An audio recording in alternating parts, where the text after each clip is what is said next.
Welcome to Burlap Teachers. Enjoy the video. You start by fixing the simplest software glitches. Toggle airplane mode to fully restart radios, then go straight to settings Wi-Fi and tap the switch to see if it responds. If that fails, restart the iPhone completely, power off, wait 10 seconds, and power on because many grayed or stuck buttons clear after a reboot. Once done, make sure you try the Control Center Wi-Fi tile as well to confirm whether the problem is system-wide or just the settings UI. If basic toggles don't work, you move to deeper fixes.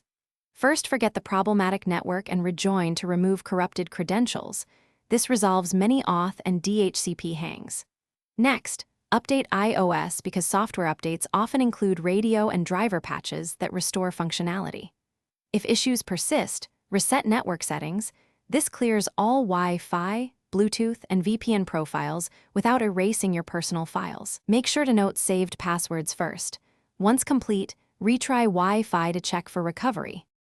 When software routes are exhausted, back up the iPhone and perform a DFU restore to eliminate deep firmware corruption.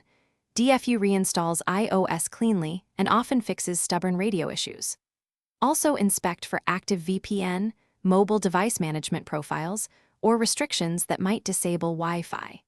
If the Wi-Fi toggle remains gray or the radio won't enable after DFU, the problem is likely hardware, the antenna or module. Troubleshooting tip: if the button is grayed but Bluetooth works, still seek Apple diagnostics. Avoid DIY board work. Thanks for watching. Consider subscribing if this video helped you.